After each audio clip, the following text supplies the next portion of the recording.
I'm Stella Drake, 32 years old. I survived bombs in Afghanistan, but I almost died right in the living room of my $1 million Chicago penthouse. That night, my blood soaked through my husband Ryan's white Italian leather sofa. I had just lost my first daughter, Emma. I should have been receiving a transfusion at the hospital, but Ryan forced me to discharge early because he didn't like the smell of antiseptic. As I hemorrhaged on his precious chair, my mother-in-law, Victoria, didn't call 911. She pinned my shoulders down, her nails digging into my flesh, while Ryan screamed, "You ruined my sofa on purpose. You're jealous of your sister-in-law, so you killed your own child, didn't you?" A kick from Ryan to my ribs ended it all. They threw me out onto the street in the middle of an October blizzard with bleeding bare feet. They thought I would die. But they were wrong. Before I tell you how a tiny USB drive turned their lavish wedding into a funeral for their reputation, let me know where you're watching from. Hit subscribe right now, because the justice in this story will satisfy you to the very end. The nightmare didn't start on the sofa. It started 3 hours earlier, under the buzzing fluorescent lights of the Jesse Brown VA Medical Center. My doctor, Dr. Martinez, had a grip on my wrist that was desperate, almost pleading. "Stella, your blood pressure is dangerously unstable. You've just gone through a traumatic stillbirth. You need to stay for observation for at least 24 hours. I wanted to stay. My body felt like it had been hollowed out with a rusty spoon. But standing in the doorway was Ryan. He wasn't looking at me, he was looking at his Rolex, tapping his foot in that agitated rhythm that always meant I was costing him money or time. "Doctor, she's a soldier," Ryan cut in, his voice smooth but laced with venom. "She's tough. Besides, the smell in here is making me nauseous, and we have the gala tomorrow. She rests better at home." "This isn't about rest, Mr. Drake. It's about internal bleeding," Martinez argued. Ryan's eyes finally snapped to mine. They were cold, devoid of the grief a father should feel. "Stella, sign the AMA papers. Let's go. Stop making a scene." AMA. Against medical advice. I signed. Not because I agreed, but because after 3 years of marriage, obedience was a reflex, drilled into me deeper than any basic training. I thought getting home to our sanctuary in the Gold Coast would make the pain stop. I was so stupid. The ride home was silent. When the elevator doors opened directly into our penthouse, I didn't even make it to the bedroom. My legs just gave out. I collapsed onto the pristine, custom-made white Italian leather sofa that Ryan had flown in from Milan last month. It cost $10,000. I closed my eyes, trying to breathe through the cramping in my abdomen. Then, I felt it. A gush of warmth spreading beneath me. Wet. Heavy. I gasped, trying to sit up, but the room spun. When I looked down, the white leather wasn't white anymore. A dark crimson stain was blooming rapidly beneath my thighs, soaking into the stitching. "Ryan," I croaked. "Help." Ryan walked in from the kitchen with a glass of scotch. He stopped dead. He didn't look at my pale face. He didn't look at my trembling hands. He looked at the upholstery. The glass shattered on the floor. "Are you kidding me?" he roared, his face twisting into something demonic. "Get up! Get the hell up! You're ruining the grain." "I'm bleeding," I whispered, the room tilting. "You're doing this on purpose." He grabbed my arm, yanking me up so violently that fresh agony tore through my midsection. He didn't check my pulse. He grabbed a throw blanket and started frantically scrubbing the leather, cursing about stain remover and replacement costs. That was when the doorbell rang. I hoped it was paramedics. Maybe the doorman had seen something. But when the door opened, it was Victoria, my mother-in-law. She swept in wearing a fur coat that cost more than my parents' house, smelling of Chanel No. 5 in judgment. She saw the blood. She saw her son on his knees scrubbing the couch. And she saw me, clutching my stomach, leaning against the wall for support. "She did it, Mother," Ryan spat, pointing a shaking finger at me. "She came home and bled all over the new Milan piece. She didn't even try to go to the bathroom." Victoria didn't gasp. She walked over to me, her eyes like chips of flint. "You always were sloppy, Stella, just like your background." "I need a hospital," I managed to say. Victoria laughed. It was a dry, brittle sound. You need a psychiatrist. Ryan told me how you looked at Amanda's baby bump last week. You're jealous. You couldn't handle that Amanda is giving the family a healthy heir, so you got rid of yours, didn't you? And now you're punishing Ryan by destroying his home. No, I sobbed, the accusation hitting harder than a physical blow. I loved her. I loved Emma. Don't say that name, Ryan screamed. He lunged at me. I expected a slap, but he used his foot. The toe of his dress shoe connected solidly with my lower ribs. The crack was audible. I crumpled to the floor, gasping for air that wouldn't come. Get her out, Victoria commanded, checking her manicure for scratches. Before she bleeds on the rug, too. Ryan reached into my purse on the counter. He took my wallet. He took my phone. He tossed a crumpled piece of paper at me, divorce papers he'd clearly had drawn up weeks ago. You leave with what you came with, Ryan hissed. He grabbed me by the back of my sweatshirt, dragging me toward the elevator like a bag of trash. Nothing. The lobby was warm, golden, and safe. Marcus, the doorman, was standing at his podium. Marcus, who I had brought coffee to every morning for 2 years. He saw me, barefoot, clutching my side, blood staining the back of my gray sweatpants. Marcus, please, I begged, reaching a hand out. Call 911. Ryan stood behind me, slipping a $100 bill into Marcus's breast pocket. She's having a psychotic break, Marcus. We're handling it. Don't let her back in. Marcus looked at the money, then he looked at the floor. He walked over to the automatic doors and held them open. You need to leave, ma'am. The wind off Lake Michigan hit me like a physical wall. It was October in Chicago. A premature blizzard was howling through the concrete canyons. The snow wasn't soft. It was ice pellets, stinging my face. I stumbled onto the sidewalk. The heavy glass doors of the building hissed shut behind me, sealing off the warmth, the light, and the husband who had just left me to die. I walked. I don't know why. Maybe it was the soldier in me refusing to just lay down and freeze, one foot in front of the other. The pavement was ice cold, biting into my bare soles. Within a block, I couldn't feel my toes. Within 2 blocks, the trail of red drops behind me was being covered by fresh snow. I made it 4 blocks before my vision went white.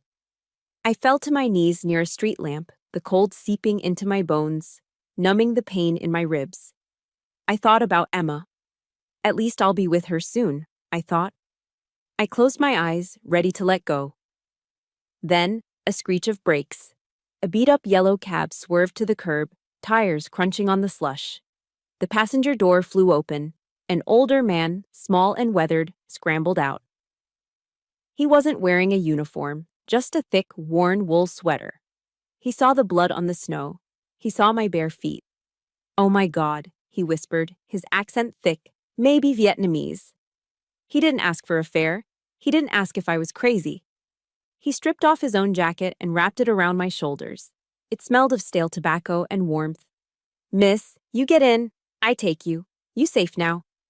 As the cab pulled away, leaving the bloody snow and the Gold Coast behind, I looked back one last time. I didn't die that night. But Stella Drake, the obedient wife, did. The woman who woke up in that cab was someone else entirely, and she was going to burn their world to the ground. I woke up to the smell of old paper and lavender. It was a scent that should have been comforting. It was the smell of my childhood bedroom in my parents' small house in the suburbs of Naperville. The walls were still painted that soft, teenage shade of purple I had picked out when I was 15, back before I knew what sand, gunpowder, and blood smelled like. But waking up didn't feel like relief. It felt like the return of pain. My ribs throbbed in a rhythm with my heartbeat. Every breath was a shallow, jagged reminder of Ryan's dress shoe connecting with my side. But the physical pain was nothing compared to the hollowness in my womb. My hands instinctively went to my stomach, seeking a curve that was no longer there, seeking a heartbeat that had stopped beating. I lay there for a long time, staring at the glow-in-the-dark stars still stuck to the ceiling, listening to the hushed, frantic whispers coming from the kitchen. It's declined, Martha. The whole thing. Declined. That was my father's voice. He sounded older than I remembered, his voice thick with a frustration that bordered on panic. I went to the grocery store to get Stella some soup. The card didn't work. I called the bank. He froze it. Ryan froze the joint accounts. He's claiming suspicious activity because I'm an unauthorized user on the family plan. He can't do that, my mother wept. She's his wife. He has the lawyers, Martha. He has the money. We have nothing. I closed my eyes, hot tears leaking out. Even from 20 miles away in his penthouse, Ryan was still controlling the air in this room. He was suffocating us. People always ask, "Why did you stay?" You were a soldier. You were a sergeant in the army. You handled insurgents. How could you let a man in a suit break you? It didn't happen overnight. It happened in inches. I let my mind drift back, dangerous as it was. I remembered the dinner parties, the way Ryan would squeeze my shoulder just a little too hard when I laughed. He would lean in, his breath smelling of expensive scotch, and whisper, "Tone it down, Stella. You're laughing like a man. Look at my brother's wife. Look how soft she is. Try to be more domestic." He chipped away at me. He took the discipline I learned in the military and twisted it, turning it into a defect. If I organized the house, I was obsessive. If I left a book out, I was sloppy. And if I ever fought back, if I ever raised my voice to defend myself, he would pull out his favorite weapon. "You're having an episode, Stella." That was his ace in the hole. He weaponized my service against me. He convinced me that my anger wasn't righteous indignation at his cruelty. He convinced me it was my PTSD. He told me I was broken. He told me I was hallucinating his abuse. "Go take your pills, honey," he would say, loud enough for guests to hear, casting a look of long-suffering pity at our friends. "She's having a flashback. The war, you know." And I believed him. I started to believe that I was the monster, that I was the one who was hard to love, that I was lucky he put up with a damaged woman like me. I pushed the covers off. My body felt heavy, like I was moving through water. I needed to face my parents. I walked out into the kitchen, holding my side. My mom looked up from the table. Her eyes were red-rimmed. Dad was gripping a coffee mug so hard his knuckles were white.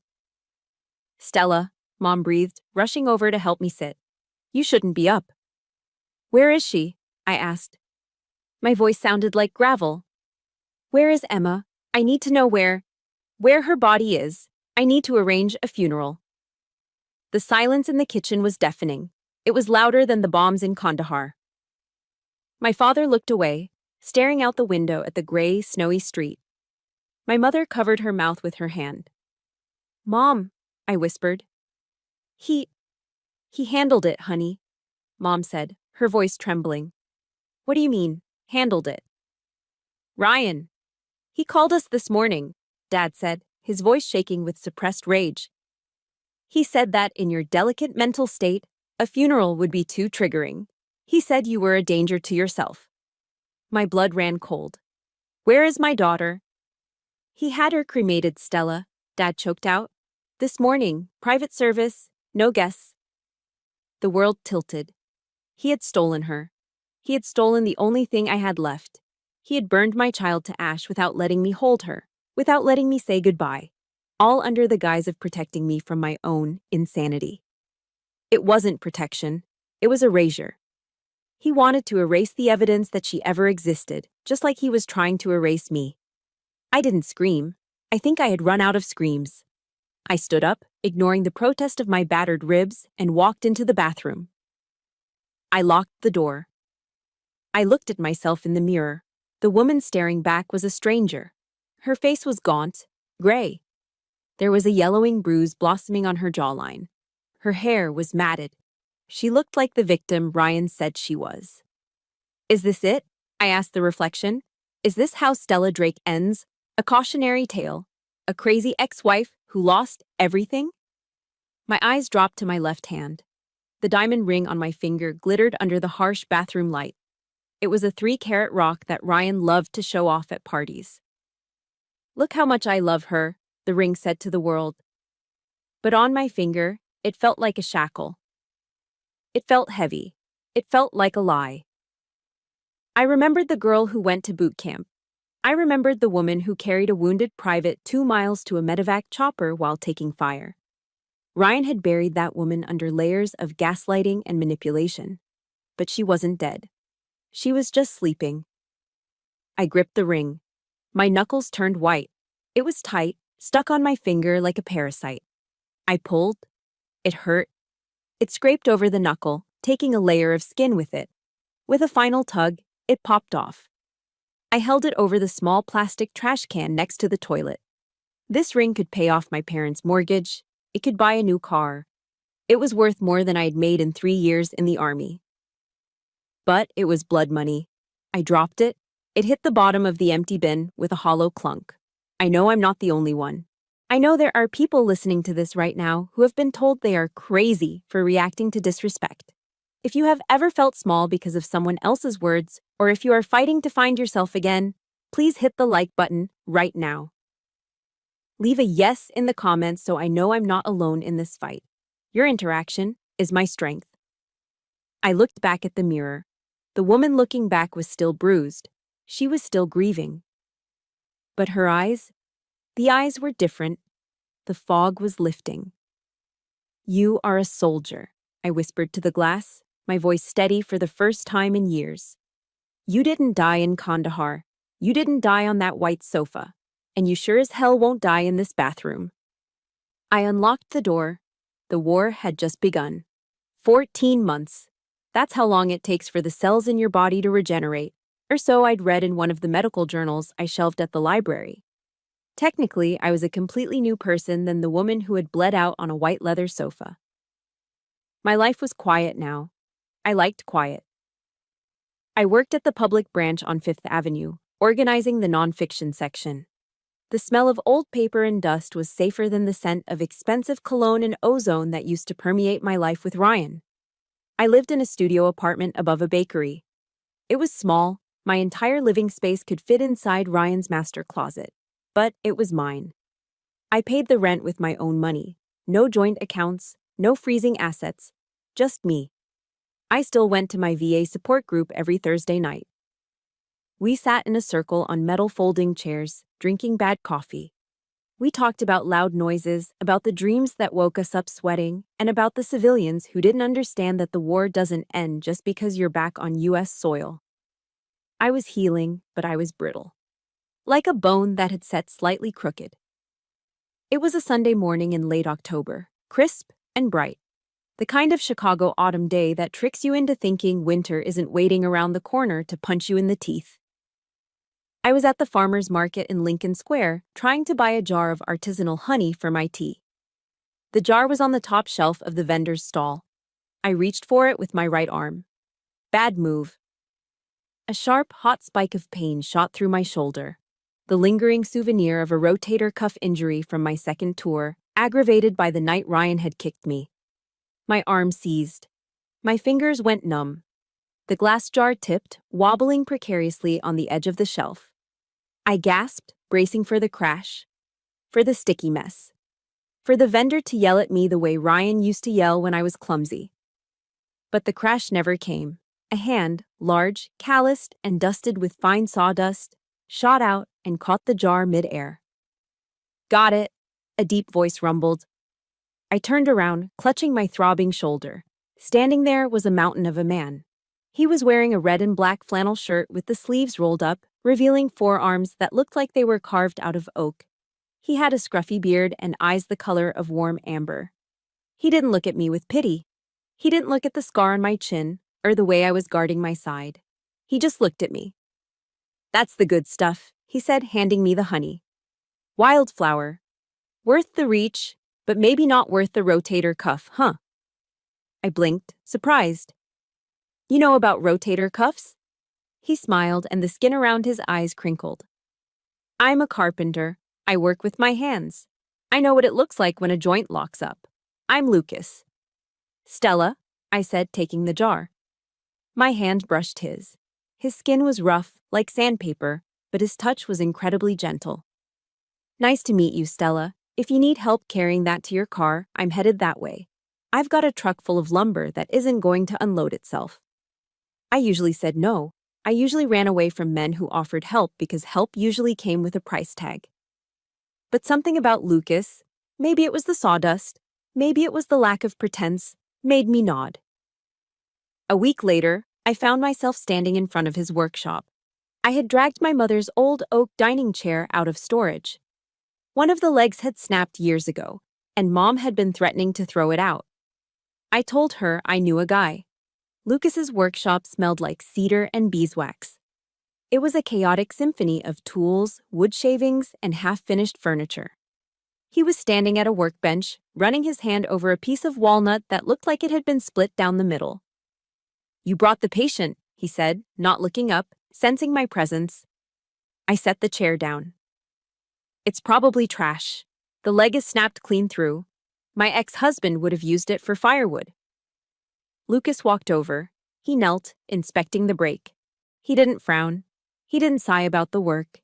He ran his thumb over the jagged wood with a reverence that made my breath hitch. "It's not trash, Stella," he said softly. "It's white oak, probably 70 years old. You see this grain? It took decades to grow this strong." "But it's broken," I said, the word feeling heavy in my mouth. "It's damaged goods." Lucas looked up at me then, his gaze intense. "In Japan, they have this art form called kintsugi. When a piece of pottery breaks, they don't hide the cracks. They fill them with gold. They believe the break is part of the object's history, not something to disguise." He stood up, wiping his hands on a rag. "Wood is the same. Wood has memory. This break, it's just part of its story. I'm not going to hide it. I'm going to use a butterfly key, a piece of contrasting wood, to hold it together. It'll be stronger at the break than it was before. And it'll be more beautiful because you'll see the scar." I stood there, surrounded by the smell of sawdust, and felt tears prick my eyes. For 3 years, I had lived with a man who worshipped perfection. Ryan treated objects and people as disposable. If a shirt had a loose thread, it was trash. If a wife had a trauma response, she was defective. If a sofa had a stain, it was ruined. Ryan tried to scrub away mistakes, and when he couldn't, he threw them away.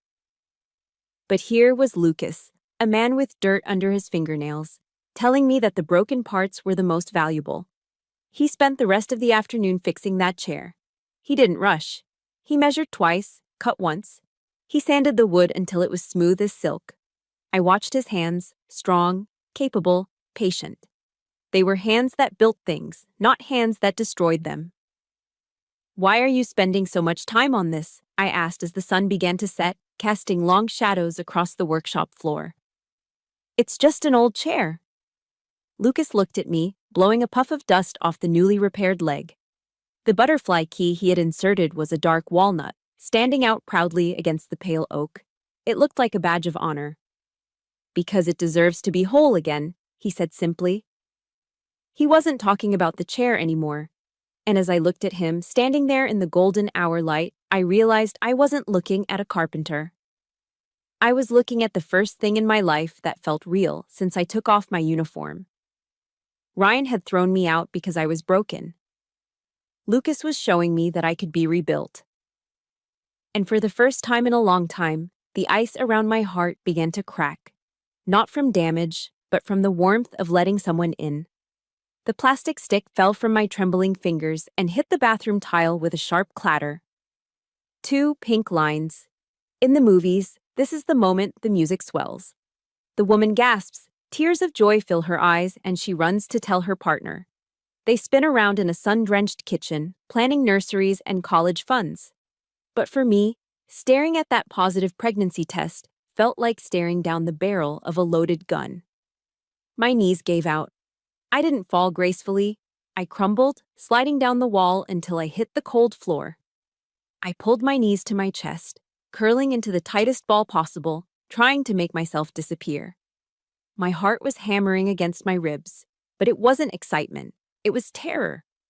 Pure, unadulterated, black hole terror. Because the last time I saw 2 pink lines, it ended in blood on a white sofa. The silence of the bathroom was suddenly filled with noise. It wasn't the hum of the ventilation fan. It was his voice, Ryan's voice, echoing from the corners of my memory. loud and clear as if he were standing right next to the towel rack. "You're too hard, Stella. Your body is too stressed. You can't keep a baby alive. You're a coffin, not a cradle." I clapped my hands over my ears, squeezing my eyes shut. "Stop it," I whispered. "Stop it. Stop it." But the voice got louder. "You killed Emma. You'll kill this one too. You're broken goods." I couldn't breathe. My chest felt like it was being crushed by a tactical vest. I was hyperventilating, the room spinning, the white tiles merging into the white snow of that night in Chicago. I was back there. I was bleeding. I was dying. Then the door handle turned. "Stella, you in there? I brought takeout from that Thai place you like." Lucas. He pushed the door open. He was still in his work clothes, flannel sleeves rolled up, boots dusty. He saw me curled on the floor, shaking, clutching my head. He didn't ask a stupid question like, "Are you okay?" He didn't freeze. He dropped the food bag on the vanity and was on the floor with me in a second. He didn't try to pull me up. He sat down right there on the bath mat, crossing his long legs, lowering himself into my chaos. "Stella," he said, his voice a low rumble that vibrated through the floorboards. "Look at me. Breathe."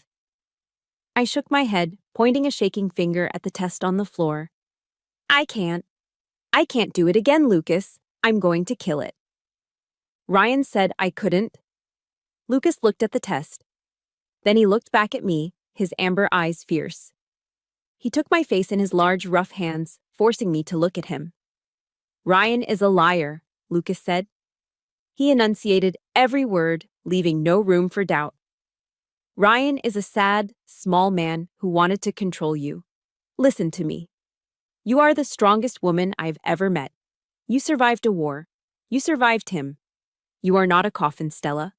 You are a sanctuary." "But what if," I sobbed, finally letting the fear spill out, "what if my body fails again?" Lucas pulled me into his chest. He smelled of cedar and rain. "Then I will catch you. We will catch you. We are a team, Stella. You aren't doing this alone this time. You hear me? We are a team." The next 9 months were a revelation. My pregnancy with Emma had been a performance. Ryan had paraded me around at galas, dressing my bump in designer gowns that were too tight, constantly monitoring my weight, forbidding me from eating carbs because nobody wants a fat trophy wife. My pregnancy with Lucas was quiet. It was safe. There were no galas. There were nights on the couch in our small apartment, eating pickles straight from the jar while watching bad reality TV. When my ankles swelled up to the size of grapefruits in the 3rd trimester, Lucas didn't make a face. He didn't tell me to hide them. Every night, after a long day at the workshop, he would sit at the end of the couch with a bottle of lotion. He would massage my feet for 20 minutes, his strong thumbs working out the aches, never complaining. "You're making a person in there," he would say when I apologized for being useless. "That's harder work than building a cabinet." And the reading. That was the best part. Ryan used to play Mozart because he wanted a genius. Lucas read what he loved. I would lie in bed, my belly looking like a beach ball, and listen to Lucas reading aloud from woodworking manuals or military history books. "Okay, little guy," Lucas would read, his hand resting gently on my stomach, feeling the kicks. "This is a dovetail joint. It's the strongest joint in carpentry because it resists being pulled apart. That's like your mom and me. Tensile strength." He read The Art of War. He read The Lord of the Rings. He spoke to the baby like it was already his best friend. He wasn't afraid of the baby. He wasn't afraid of me. But as my due date approached, the shadow returned. The fear of the end. The fear of the silence. When my water broke, I didn't panic, but I went cold. The drive to the hospital was a blur. The labor was long. 14 hours of contractions that felt like they were tearing me apart. By the time I was ready to push, I was exhausted. The heart monitor was beeping a steady rhythm, but in my head, I was waiting for it to stop. I was waiting for the tragedy. "One more big push, Stella. The head is crowning," the doctor urged. "I can't," I screamed, gripping Lucas's hand so hard I thought I'd break his fingers. "I can't do it." "Yes, you can," Lucas whispered right in my ear, wiping sweat from my forehead. You're a soldier. Bring him home, Stella. Bring him home. I squeezed my eyes shut and pushed with everything I had left. I pushed past the pain, past the fear, past the memory of the white sofa and the snow. And then, relief. A sudden emptiness. And silence.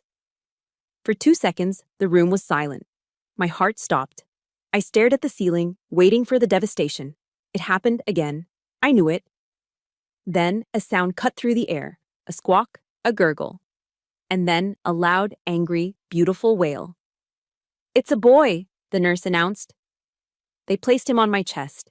He was slippery, red, and screaming his lungs out. He was warm. He was heavy. He was alive. I touched his tiny, wet head. I counted his fingers. 10. I counted his toes.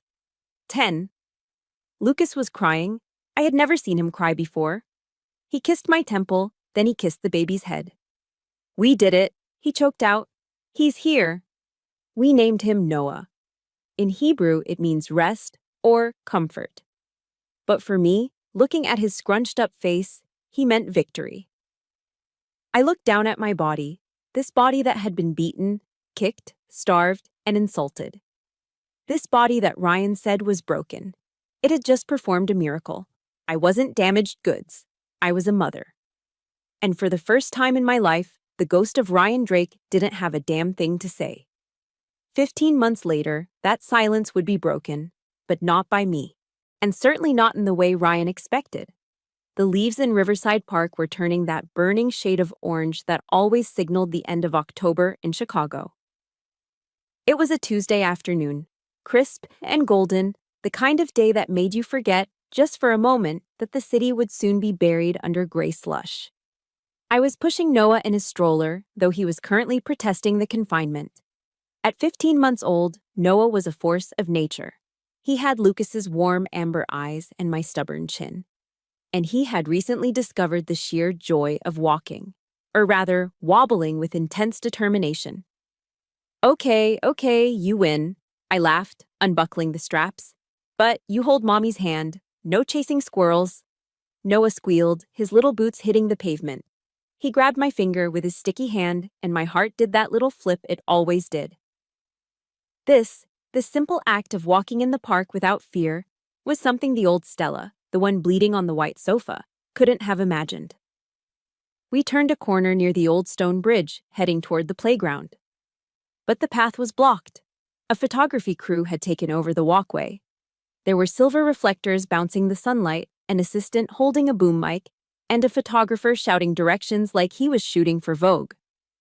"Chin up! Laugh! Like you just heard the funniest joke in the world. Yes! Stunning!" I stopped, intending to turn around and find another route. I didn't want to disturb someone's moment. But then the couple in the center of the frame turned. The air left my lungs. It was Ryan. He was wearing a navy bespoke suit that I knew cost more than my car. His hair was gelled to perfection, his teeth bleached to a blinding white. Clinging to his arm was Amanda. She looked young, painfully young. She was wearing a white silk dress that fluttered in the wind, her blonde hair arranged in perfect, loose waves. They were shooting engagement photos. I froze. My fight-or-flight instinct, honed in the desert and sharpened in a penthouse, screamed at me to run. But my feet were lead. Ryan looked up.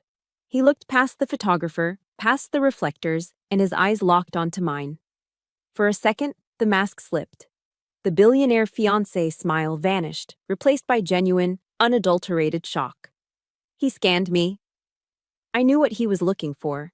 He expected to see a broken woman. He expected to see me overweight, tired, wearing thrift store clothes, punished by the universe for losing him.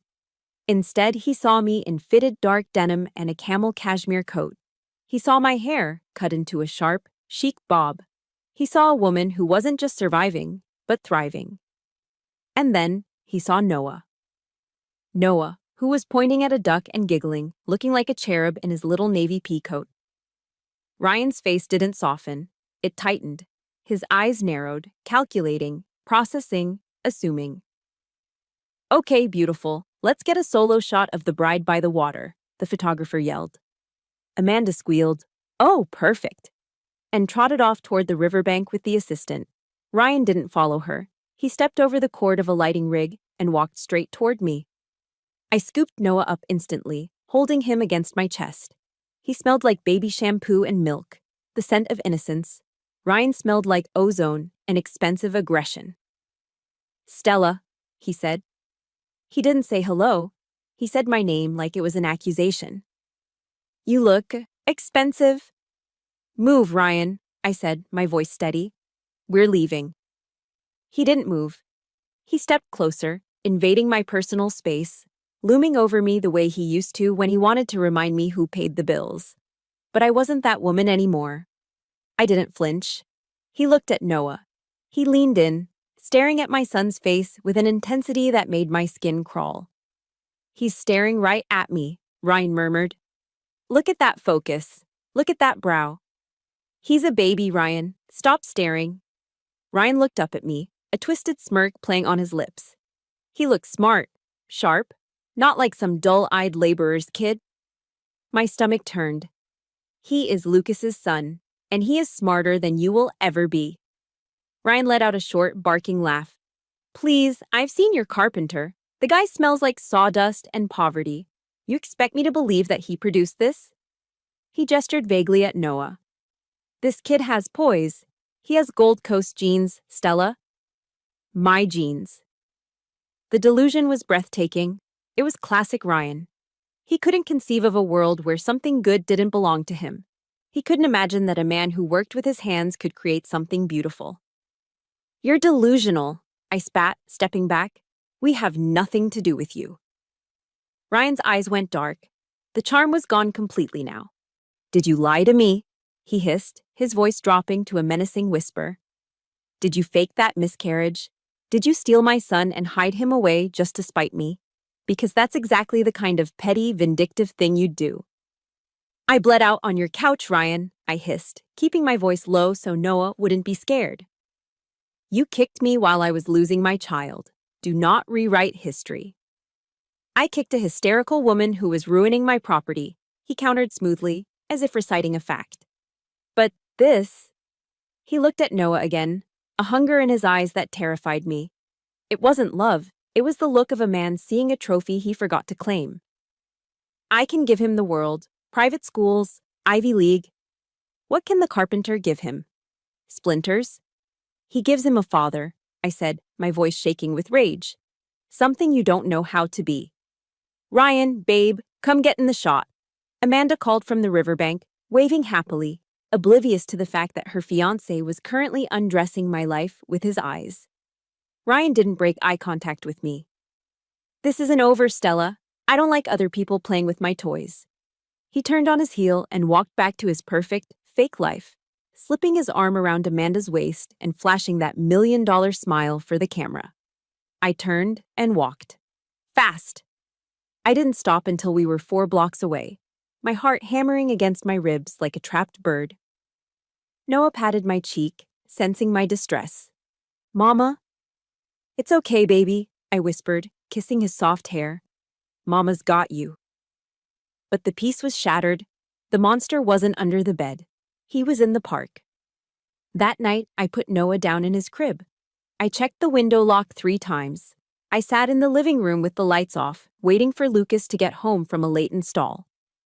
My phone buzzed on the coffee table. The screen lit up the dark room with a harsh, blue glow. It was a number I didn't have saved, but I knew who it was. My fingers trembled as I slid the screen open. I know the truth. I did the math. He looks just like me. "I'm going to get my son back, Stella. You don't have the money or the pedigree to fight me. Enjoy him while you can. He belongs in the penthouse, not the gutter." I stared at the words until they blurred. Ryan was coming for us. He didn't want Noah because he loved him. He wanted him because he thought he owned him. I gripped the phone. The old Stella would have deleted the message and cried. The new Stella took a screenshot. "Come and try," I thought. "You have no idea what you just started." They say a lie can travel halfway around the world while the truth is still putting on its shoes.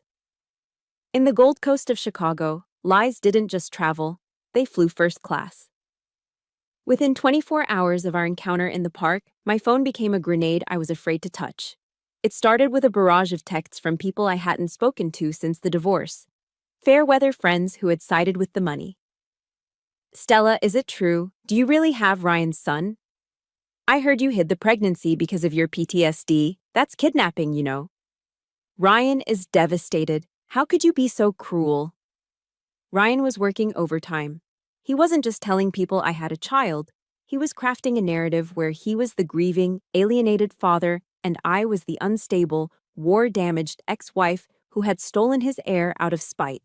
He was painting himself as the victim of a grand conspiracy, and the scary part was, people were buying it. He had the charm, the suit, and the tears on command. Then came the incident on Lakeshore Drive. 2 nights after the park, Ryan was arrested.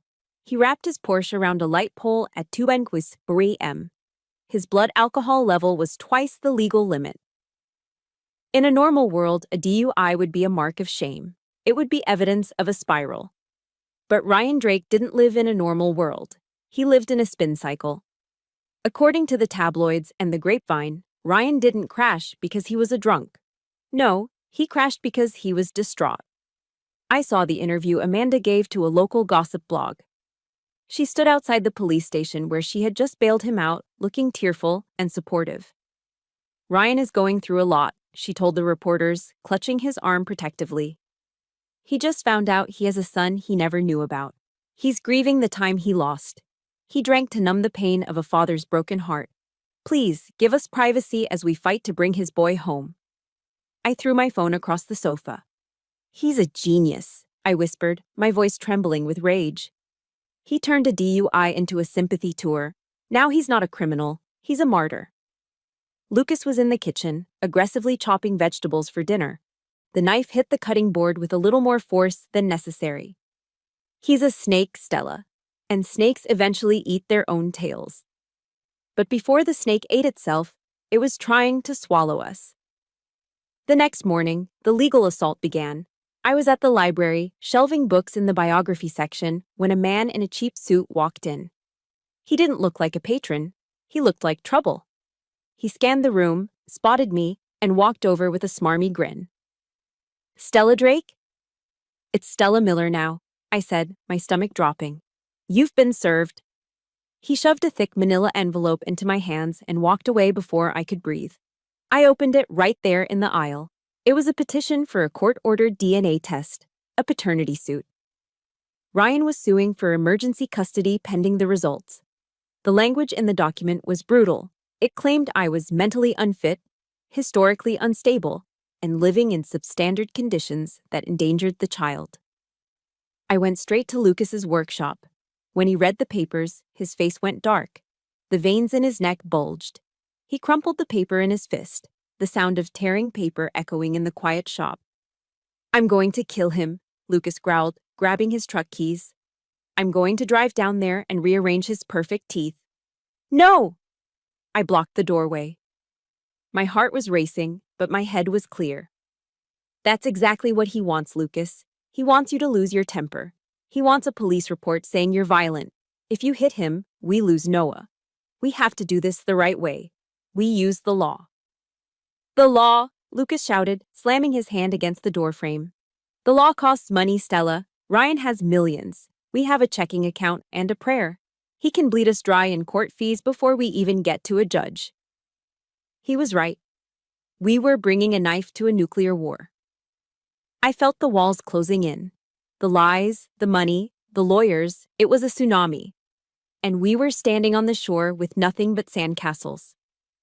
That evening, I was sitting on the floor of our living room, surrounded by bank statements, trying to figure out how we could afford a defense attorney. The phone rang. It was a landline number, local. Hello? Is this Stella? The voice was raspy, elderly, and whispered. Yes. Who is this? It's Mrs. Rodriguez from the penthouse, apartment 4B. My breath hitched. Mrs. Rodriguez was the elderly widow who lived down the hall from Ryan and me. She kept to herself, mostly watching her telenovelas and spying on the hallway through her peephole. Mrs. Rodriguez, is everything okay? No, honey. Nothing is okay over here, she whispered. That girl, the new one, Amanda. She came to my door yesterday. She was crying. She asked me if I knew why you really left. She asked if you were crazy. What did you tell her? I tried to tell her the truth. I tried to tell her you were a good girl. But Ryan, he came out into the hall. He grabbed her arm so hard, Stella. He dragged her back inside. He looked at me and told me to mind my own business, or he'd buy my unit and evict me. I gripped the phone. I'm so sorry, Mrs. Rodriguez. Don't be sorry for me. Be sorry for him, the old woman said, her voice suddenly hardening. I watched him kick you out that night, Stella. I saw you bleeding, and I saw Marcus just stand there. I know, I said, tears pricking my eyes. It's his word against mine. No, it isn't. There was a pause. I could hear her breathing on the other end. My son, Alejandro. You remember him? He works in security systems. After that night, when the police didn't come, I made him go into the building's server room. He told me the tapes get deleted every 48 hours, but I made him copy it. The hallway camera. The lobby camera. Everything. The room stopped spinning. You have the tape? I kept it in my safe box.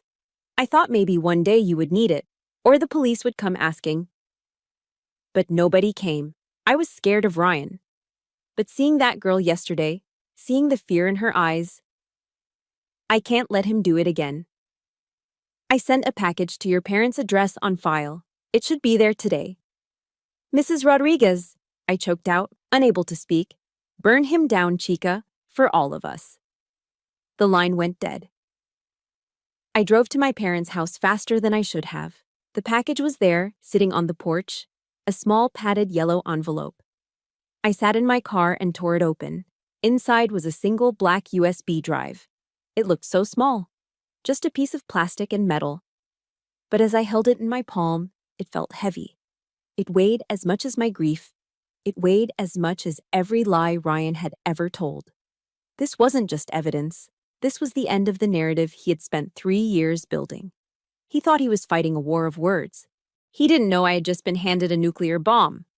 I know how it feels to have your character assassinated by someone you once trusted. It makes you feel helpless, doesn't it? If you are rooting for Stella to finally get the justice she deserves, please hit the like button right now. And in the comments type, justice, if you are ready to see the truth come out. Let's show Ryan he picked the wrong fight. I closed my fist around the USB drive. The cold plastic bit into my skin. Lucas, I whispered to the empty car. Call the lawyer. We're not just going to defend ourselves. We're going on the offense. The small black USB drive sat on our kitchen table like a coiled snake. Lucas and I stared at it for a long time before either of us moved. The house was quiet.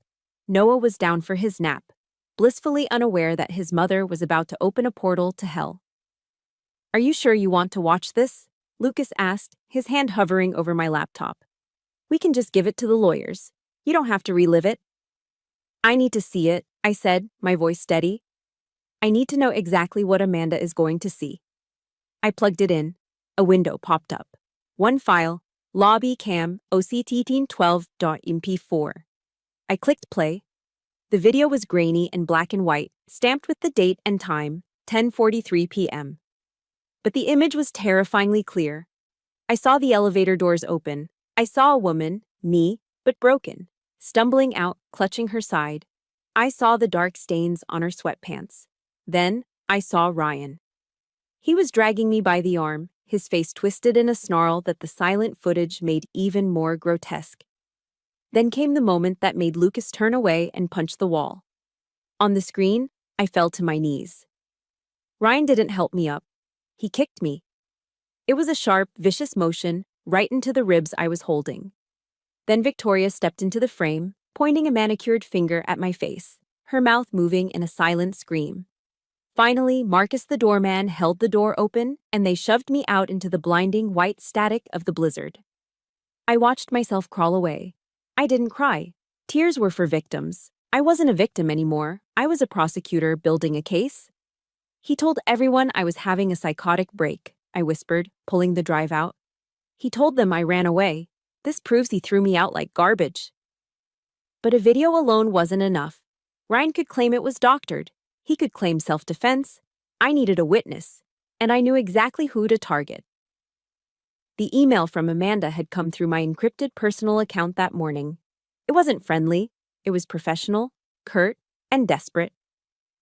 Subject: discrepancies. Ms. Drake or Miller, I'm auditing the household accounts prior to the wedding.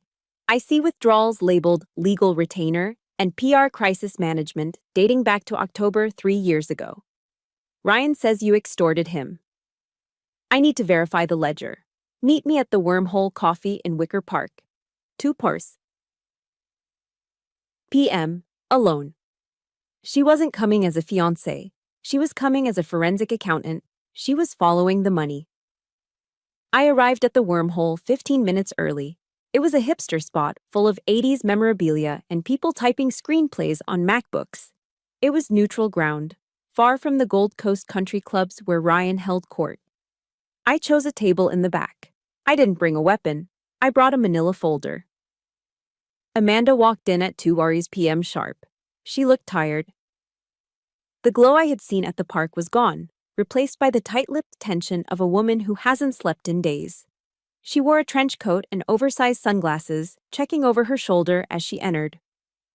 She sat down opposite me. She didn't order coffee. "Where is the boy?" she asked immediately. "Ryan says you have him hidden in a basement somewhere."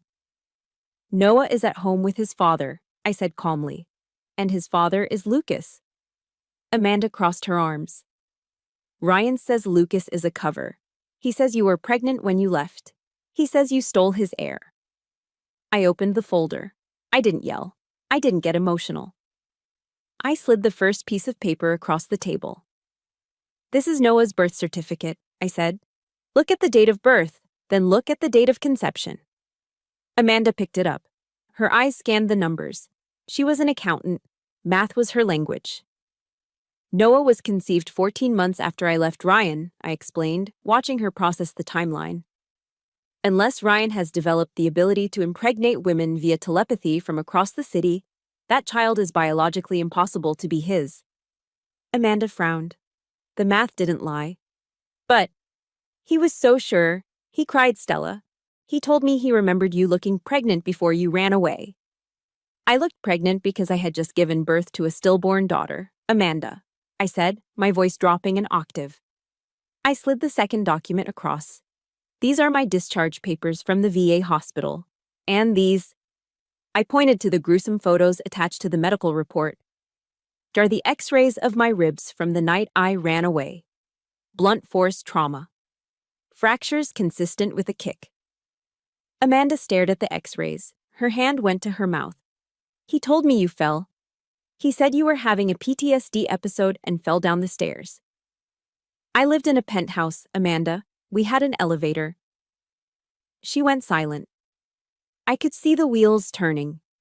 The doubt was there, but she needed the nail in the coffin. She needed to see the monster behind the mask. I placed the USB drive on top of the papers. "Mrs. Rodriguez, the neighbor in 4B, sent me this. Her son works in security. He pulled the hallway tapes before Ryan could wipe them." Amanda stared at the black plastic stick. She looked terrified of it. "Why are you giving this to me?" she whispered. "You could go to the police. You could go to TMZ." "I will," I said. "But you're marrying him in 3 days. And despite what you think of me, I don't want another woman to leave that penthouse in a body bag." Amanda reached out. Her fingers were trembling so hard she almost dropped the drive. She pulled a sleek silver laptop out of her bag. She didn't say a word. She plugged it in. She put her noise-canceling headphones on. I sat there and drank my lukewarm tea while I watched her world collapse. It took 30 seconds. I saw the color drain from her face. It happened instantly, like someone had pulled a plug. Her skin went from flush to chalk white. Her eyes widened behind her glasses. She gasped, a sharp intake of air that drew looks from the table next to us. She watched the kick. She watched Victoria screaming. She watched me crawl. She ripped the headphones off. She slammed the laptop shut with a snap that sounded like a gunshot in the quiet cafe. She sat there for a long minute, breathing heavily, her chest heaving. She looked like she was going to be sick. Then, she looked up at me.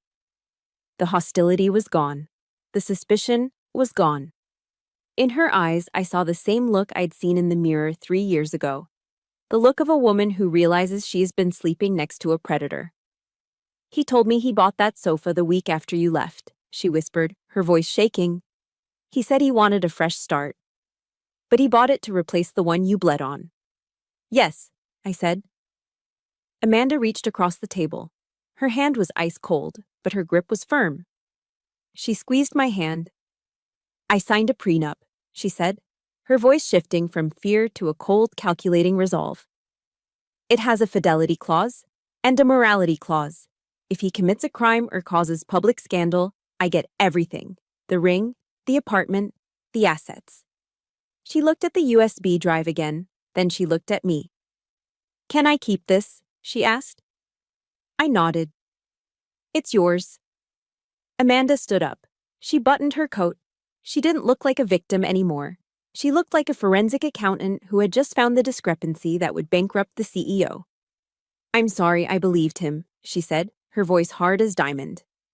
"And thank you, Stella. I think I know exactly how to use this." She walked out of the coffee shop without looking back. I watched her go. I took a sip of my tea. It tasted like victory. The wedding was in 3 days. Ryan thought he was getting a trophy wife. He had no idea he was walking down the aisle toward his own execution. We didn't go to the wedding. We didn't need to be there to watch the execution. It was a Saturday evening. Lucas and I were sitting on our second-hand, lovingly restored velvet couch in our small apartment. Noah was asleep in the other room. On the coffee table, my laptop was open, casting a blue glow over our faces. Amanda had sent me a link that morning. "Live stream," the subject line read, "front row seat." The feed was high definition. It showed the ballroom of the Oakwood Country Club, a place I hadn't set foot in since the night I was thrown out. It was disgusting in its opulence. There were white orchids cascading from the ceiling like waterfalls. There was a string quartet playing Vivaldi. And there were 300 of Chicago's elite, sipping champagne and waiting to crown the prince and princess of the Gold Coast. The camera panned across the front row. I saw Victoria. She was wearing a silver gown that looked like armor. She was holding court, leaning in to whisper to the wife of a senator. The microphone on the camera picked up her voice clearly. "Oh, Amanda is a dream," Victoria was saying, her voice dripping with artificial sweetness. "Such good stock. Not like that peasant Ryan married before. This one knows her place. She'll give us a proper heir." Lucas squeezed my hand so hard his knuckles turned white. "Just wait," I whispered. "Just wait." Then the music swelled. The doors opened. Ryan stood at the altar. He looked like a GQ cover. His tuxedo was tailored to the millimeter. He was smiling, rocking back on his heels, radiating the arrogance of a man who thinks he has won the lottery of life. Amanda walked down the aisle. She didn't look like a blushing bride. She looked like a marble statue. Her face was composed, her eyes locked on Ryan. She wasn't smiling. When she reached the altar, the priest began the ceremony. It was the standard script: love, honor, cherish. Ryan said his vows first. He didn't use the traditional ones. Of course not. He had written his own. "Amanda," he said, his voice smooth as silk, projected to the back of the room. "I promise to give you the world you deserve. I promise to be the man who protects you, provides for you, and leads our family into a legacy of greatness. I chose you because you match my excellence. Me, me, me." Even his vows were a love letter to himself. Then it was Amanda's turn. The priest nodded at her. "Amanda, do you have your vows?"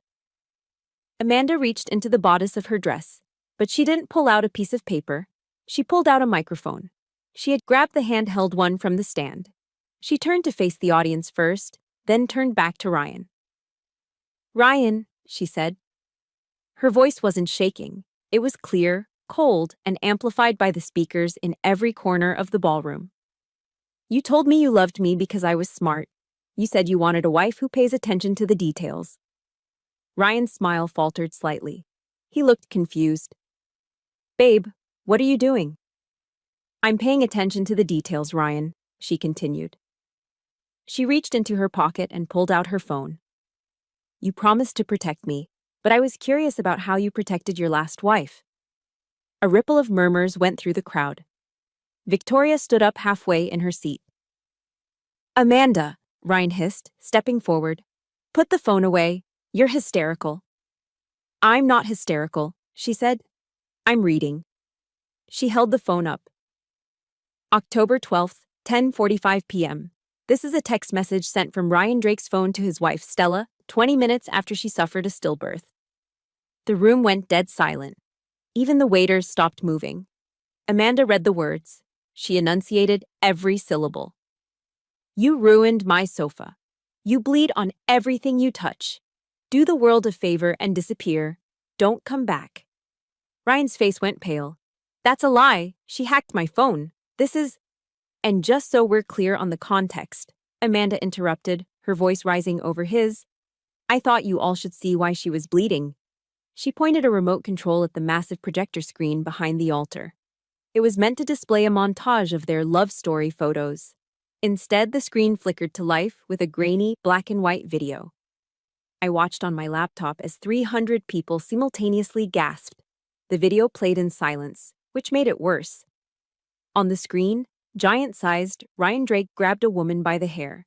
He dragged her across the marble floor. And then, as she tried to stand, clutching her stomach, he kicked her. It wasn't a shove. It was a punt. A violent, hate-filled kick to the ribs of a woman who had just lost a child. On the screen, Victoria was there too, screaming, pointing, doing nothing to stop it. In the ballroom, chaos erupted. Oh my God, someone screamed. Is that Stella? He kicked her. Victoria collapsed into her chair, clutching her chest, but nobody rushed to help her. They were too busy staring at the monster at the altar. Ryan stood frozen. He looked at the screen, then at the crowd. The mask was gone. He looked small. He looked naked. It's out of context, he yelled, his voice cracking. She was attacking me. She was crazy. Amanda stepped closer to him. The video played on a loop behind her. The kick, the fall, the kick, the fall. You are a disease, Ryan, she said into the microphone, and I am the cure. She looked down at her hand. She slid off the 5-carat engagement ring he had bought with money he probably hid from the IRS. I would rather live alone for the rest of my life, she said, than spend one more second breathing the same air as a monster. She threw the ring. It didn't hit his face. It hit him square in the chest. It bounced off his tuxedo lapel and clattered onto the hardwood floor. Clink, clink, clink. The sound echoed in the silence. Amanda dropped the microphone. It hit the floor with a deafening thud of feedback. She turned around, lifted the hem of her expensive dress, and walked back down the aisle. She walked past the horrified guests. She walked past the fainting mother-in-law. She walked past the cameras. Ryan was left standing at the altar, alone. The video was still playing behind him, the loop of his cruelty repeating over and over again, broadcasting his soul to the people he wanted to impress the most. He looked at the crowd, pleading for an ally. She's lying. It's a setup. But nobody moved. Nobody spoke. The judgment was absolute. I closed my laptop. I sat back against the velvet couch and let out a breath I felt like I had been holding for 3 years. The tears that rolled down my cheeks weren't sad. They were cleansing. Lucas put his arm around me and kissed my forehead. It's over, Stella, he whispered. The world knows. Ryan Drake wanted a show. He wanted a spectacle. Well, he got one. He got the wedding of the century. And it was also his funeral. They say that when a skyscraper collapses, it doesn't make a sound at first. There's just a shudder, a groan of steel giving way, and then the whole structure comes down in a cloud of dust. Watching Ryan's life disintegrate after the wedding was exactly like that. It didn't happen all at once. It happened in a slow, agonizing cascade. The domino effect, Lucas called it. First, it was the social death. In the Gold Coast, reputation is currency. and Ryan was suddenly bankrupt. The video of him kicking me didn't just stay in that ballroom, it went viral. It was everywhere: Twitter, TikTok, the local news. He became a meme. He became the face of domestic abuse. The country club revoked his membership within 24 hours, citing a violation of moral conduct. The friends who used to drink his scotch and laugh at his jokes suddenly blocked his number. He was persona non grata in the only world that mattered to him. Then came the financial ruin. The board of directors at his real estate firm didn't care about his personal life until it started hurting the bottom line. When investors started pulling out, terrified of the bad PR, the board held an emergency meeting. They didn't just fire him, they triggered the morality clause in his contract to deny him a severance package. He was escorted out of the building by security, the same security team he used to scream at. And Victoria? That was the most tragic part of the collapse. Without Ryan's income, the penthouse was foreclosed on. The private nurses, the drivers, the organic meal delivery services, they all vanished. Ryan couldn't take her in. He was sleeping on a friend's couch in a studio apartment in Uptown. Last I heard, Victoria was placed in a state-subsidized nursing home on the outskirts of the city. It wasn't the kind with chandeliers and bridge clubs. It was the kind with fluorescent lights, linoleum floors, and the smell of bleach and boiled cabbage. Because she had spent her life being cruel to everyone around her, she had no visitors. She was the Queen of Chicago, now ruling over a kingdom of beige walls and silence. 3 years passed. The dust settled. One rainy Tuesday afternoon, while I was folding laundry, my phone rang. It was a number I recognized but hadn't seen in years. Claire, Ryan's older sister. I stared at the screen. My thumb hovered over the decline button. I had every right to ignore her. Claire had been there during the insults. She had been there when Ryan made fun of my clothes, my background, my trauma. She had never joined in, but she had never stopped him. She was the silent witness, the enabler. I took a breath and answered. Hello, Claire. Stella? Her voice was wet, thick with tears. I didn't think you'd pick up. What do you want, Claire? I just wanted to say I'm sorry, she sobbed. I saw Ryan yesterday. He looked awful, Stella. He's drinking again. He blames you for everything. But seeing him like that, it made me realize how much we failed you. I should have stood up for you. I was scared of him, but that's no excuse. I'm so sorry. I listened to her cry. A part of me, the old Stella, wanted to comfort her, wanted to say, it's okay, family is complicated. But the new Stella, the one who had rebuilt herself from ash, knew better. Thank you for the apology, Claire, I said, my voice steady and calm. I accept it. I forgive you. Really? She breathed, sounding hopeful. Maybe we could get coffee. I'd love to see Noah. I'd love to be an aunt. No, I cut her off gently. I forgive you, Claire, because I need to let go of the anger for my own peace. But I am not inviting you back into my life. You watched me bleed and said nothing. I can't have that energy around my son. I wish you well, but please don't call this number again. There was a long silence. Then a quiet, resigned, I understand. Goodbye, Stella. I hung up. I didn't feel guilty. I felt lighter. That was the power of boundaries. They weren't walls to keep people out. They were fences to keep my peace in. A few months later, my lawyer called. He wanted to revisit the idea of a civil suit against Ryan for the assault. We have the video, Stella, he said. We could nail him. We could get a judgment. Maybe even jail time if we push for criminal charges reopening. I looked out the window of our small, cozy house. I thought about Ryan. I thought about him sitting in a dive bar somewhere, telling anyone who would listen that his crazy ex-wife ruined his life. I thought about him checking his bank account and seeing single digits. I thought about the way people looked at him on the street, not with fear, but with disgust. No, I told the lawyer. Stella, are you sure? He deserves to pay. He's paying, I said. For a narcissist like Ryan, prison isn't the worst punishment. Attention is oxygen to him, even negative attention. If I put him on trial, he gets an audience, he gets to be the victim again. The worst thing I can do to Ryan Drake is to be happy. The worst punishment is for him to be irrelevant. I want him to be forgotten. I hung up the phone. I was done with courts. I was done with fighting. The war was over. I walked out to the garage, which Lucas had converted into a full workshop. The smell hit me first. The rich, earthy scent of cedar and sawdust. It was the smell of creation. Lucas was standing at his workbench. He was wearing his safety goggles, and next to him, standing on a sturdy stool, was Noah. Noah was 4 years old now. He was wearing a miniature tool belt that Lucas had made for him. He was holding a small plastic hammer, his face scrunched up in intense concentration as he tried to hit a wooden peg into a pre-drilled hole. "Easy, buddy," Lucas murmured, his hand guiding Noah's small arm. "Don't rush it. Feel the wood. Let the hammer do the work." Noah tapped the peg. Thwack! It went in straight. "I did it," Noah cheered, throwing his arms up. "Daddy, look, I built it." "You sure did," Lucas beamed, lifting Noah up and swinging him around. "You're a natural builder, just like your old man." I leaned against the doorframe, watching them. 3 years ago, I was lying in the snow, thinking my life was over. I thought I was broken beyond repair. I thought I would never be a mother, never be loved, never be safe.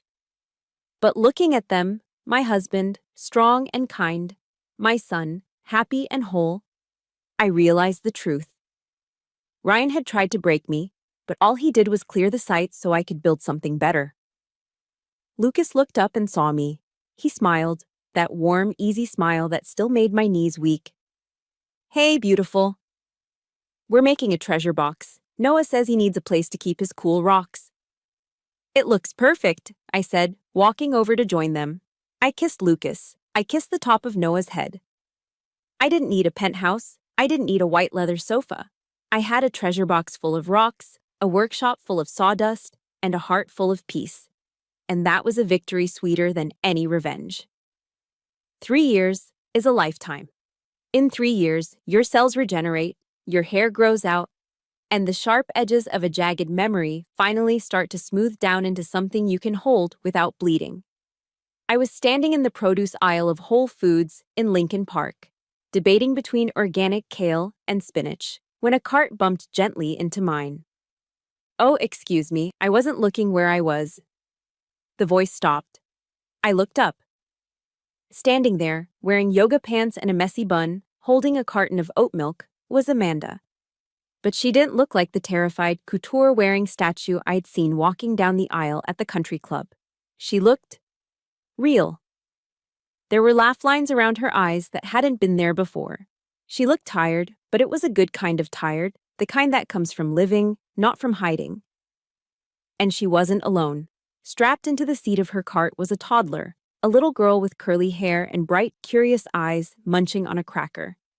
"Stella?" Amanda breathed, her eyes widening. I smiled. It came easily now. "Hi, Amanda." She let out a breath and abandoned her cart to hug me. It wasn't a polite, socialite air kiss. It was a squeeze of genuine affection.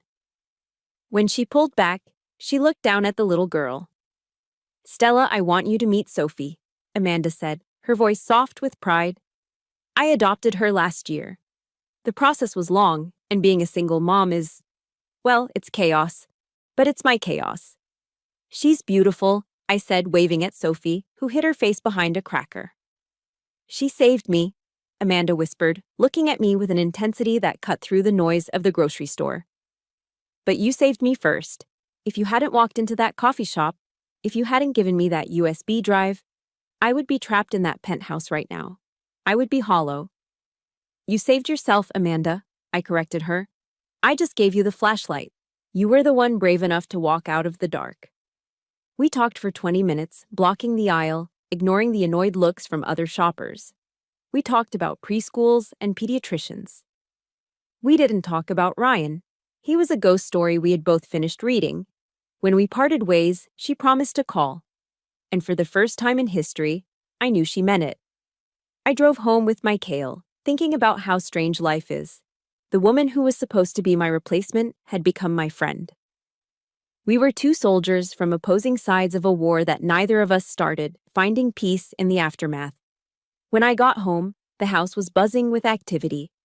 Our dining room table was covered in boxes. Lucas was there, taping them shut. Inside each box was what we called a first night kit: toothbrush, toothpaste, warm socks, a prepaid phone card, a list of pro bono lawyers, and a teddy bear. "How's the inventory looking?" I asked, kissing Lucas on the cheek. He smelled like cedar and cardboard. "We're 10 kits ahead of schedule," he said. "The shelter on the south side called. They have 3 new families coming in tonight. They need these." This was the Emma Foundation. We didn't have millions of dollars. We didn't host galas with $10,000 plates. We used a portion of Lucas's profits from the carpentry business and my salary from the library. It was small, grassroots, and quiet. But every box we sent out was a message to a woman somewhere in Chicago who was terrified and alone. It was a message that said, "You matter. You are not garbage. Keep going." "Daddy, Mommy." The back door flew open, and Noah burst in. He was 4 now, a whirlwind of energy and dirt. But today, he was crying. I dropped my purse and ran to him. "Noah, what happened?" There was a nasty scrape on his cheek, and his jeans were torn at the knee. "I got in a fight," he sniffled, wiping his nose on his sleeve. Lucas knelt down, his face serious. "You know the rule, Noah. We don't use hands to hurt. We use hands to build." "I know," Noah protested, his chin trembling. "But Tommy..." He was pushing Sarah off the slide. He called her names and made her cry. I told him to stop, and he pushed me. So I pushed him back so Sarah could get away. Lucas and I exchanged a look. I pulled Noah onto my lap, grabbing the first aid kit. As I cleaned his scrape, I looked into his eyes that were so much like his father's. "Noah, look at me," I said softly. He looked up, tears still clinging to his lashes. "You did the right thing," I told him. "I did." "Yes. There is a difference between being a bully and being a protector," I said, smoothing his hair. "A bully uses strength to make people feel small. A protector uses strength to keep people safe. Today, you were a protector. You were a shield for Sarah." "Like a knight?" Noah asked, perking up.